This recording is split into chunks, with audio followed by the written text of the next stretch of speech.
इंद्री के गांव गढ़ी बिरबल में आयोजित जनसभा में कांग्रेस सांसद दीपेंद्र हुड्डा मुख्य अतिथि के रूप में पहुंचे।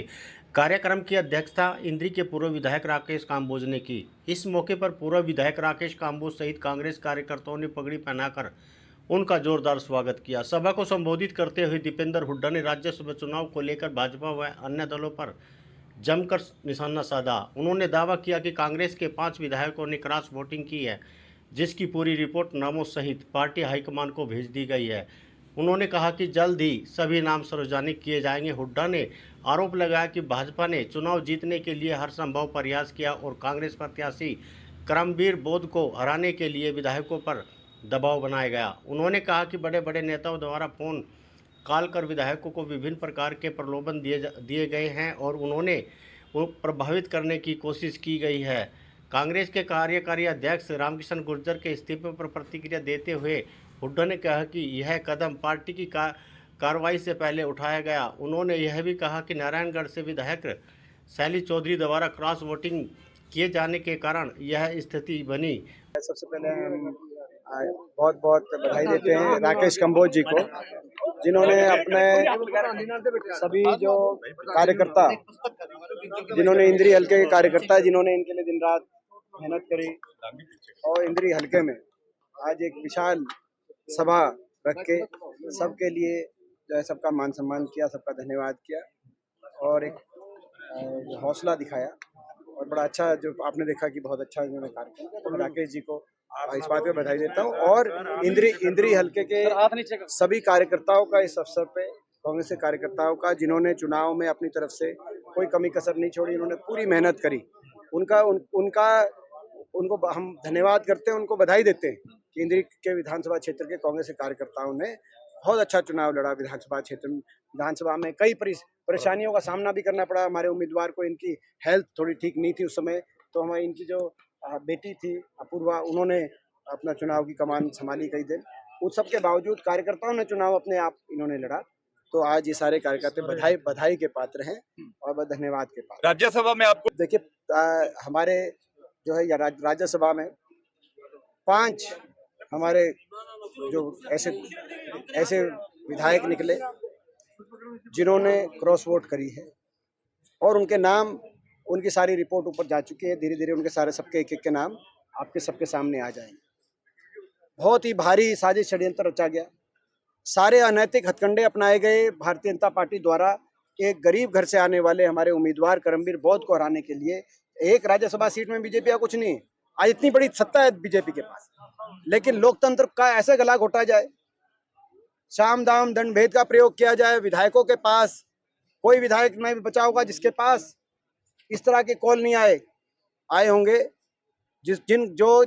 प्रदेश के और देश के बड़े बड़े नेता भाजपा के कॉल कर रहे हैं, हर तरह का ऑफर दे रहे हैं, खरीद फरोख्त का ये कितनी भारी भाजपा का एक मंडी का रूप दे दिया लोकतंत्र को।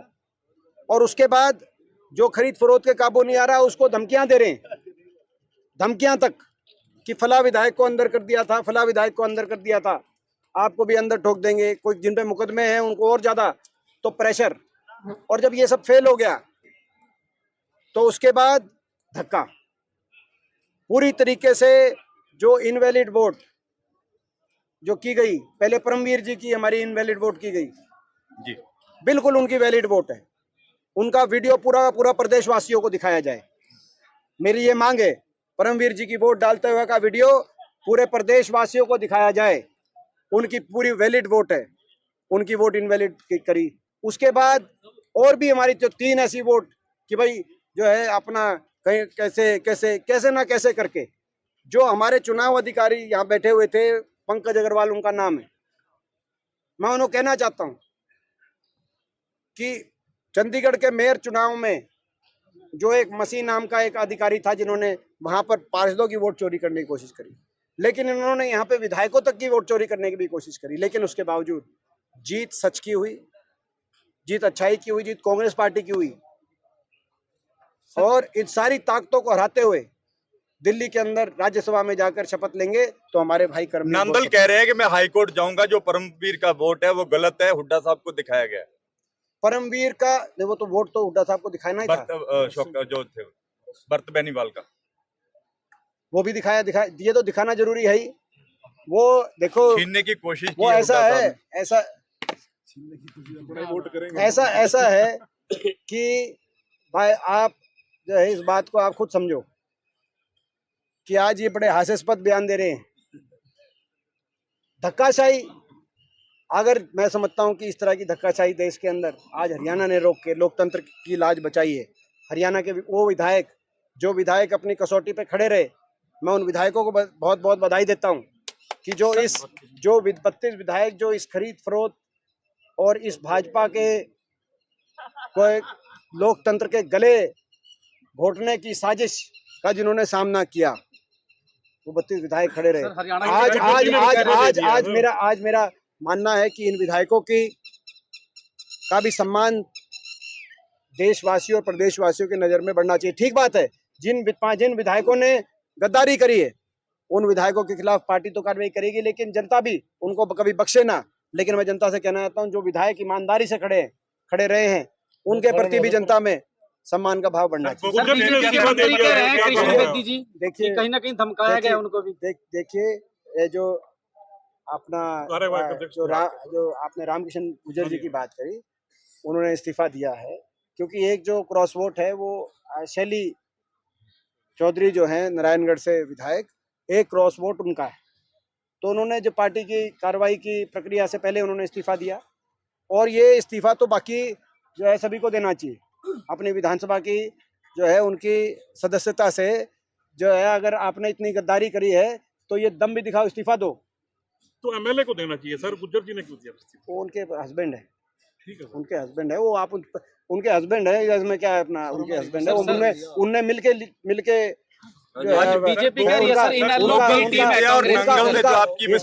उनका भाई आप इस तरह से मेरे से यूं पूछ रहे हो कि भाई उनने क्यों दिया शैली जी, यार उनका दोनों का फैसला होगा यार। मुख्यमंत्री कह रहे हैं बी टीम है, इनेलो बी टीम है, कहीं ना कहीं कांग्रेस की जी। नायब सिंह सैनी कह रहे हैं मुख्यमंत्री। देखिए, इनेलो की बताओ, सुनो, इनेलो को कहा था एक हफ्ते पहले हुड्डा साहब ने कि अगर आप बीजेपी के खिलाफ हो और कांग्रेस के खिलाफ हो, आप प्रेस कॉन्फ्रेंस करके कह दो कि आप वोट नहीं डालोगे। इनेलो ने कहा कि हम कल करेंगे। फिर इनकी मीटिंग बुलाई, उस मीटिंग में सबने, इनके बाकी लोगों ने कहा कि अगर बचना है तो ये कह दो कि भाई हम वोट नहीं डालेंगे, बीजेपी को मत देना। मगर फिर भी फैसला नहीं किया। फिर एक और बता, 2 दिन बाद करेंगे, 3 दिन बाद करेंगे। फिर कहा कि जी हम वोटिंग वाले दिन करेंगे प्रेस कॉन्फ्रेंस। वोटिंग वाले दिन टाइम दे दिया, 12 बजे करेंगे। जब 12 बजे तो पता चला कांग्रेस के कितने अभी वोट, बोला कांग्रेस की सारी वोट नहीं अभी पड़ी। तो बोला 3 बजे, पहले 2 बजे, 12 बजे से पहले कहा 2 बजे, 2 बजे का 3 बजे। जब ये क्लियर हो गया कि कांग्रेस के 30 से ज्यादा वोट कांग्रेस के कैंडिडेट के पक्ष में पड़ गई, और ये जो क्रॉस वोटिंग कराकर क्रॉस वोट कराना चाहते थे, 8 क्रॉस वोट, उसमें असफल होगी। और भारतीय जनता पार्टी इतने असफल जो है हमारे संग, तब ये भी इनेलो मैदान से भाग गई जब ये पता चल गया कि हमारे उम्मीदवार तो जीतेंगे। जब ये क्लियर हो गया तो उसके बाद इनेलो मैदान से 3:30 बजे प्रेस कॉन्फ्रेंस करी। 4 बजे तक वोटिंग थी इनेलो की। और एक हफ्ते पहले उनसे कहा था अगर तो बीजेपी के खिलाफ तो कह दो वोट डालने नहीं जाएंगे। तो किसकी लेकिन हम तो किसकी माने, जनता को पता है, जनता को पता है जब कि वो किसकी टीम है। टोटल बीजेपी की टीम है इनेलो। लेकिन मैं समझता हूं कि भाजपा ने आज प्रजातंत्र, ये भी एक इसी बात का संकेत है कि हर प्रदेश में इनेलो टाइप के पिट्ठू पार्टियां भी हैं बीजेपी के, जो विपक्ष की वोट में सेंधमारी के लिए जिनको छोड़ा जाता है। तो ये भी आज एक मैं समझता हूं कि आज जनता के लिए, जागरूकता के लिए ये बात। एक अंतिम सवाल है सर, कृष्ण बेदी जी कह रहे धमकाया गया है मुझे भी जब मैं वोट डालने गया था बीजेपी के कांग्रेस के विधायकों द्वारा।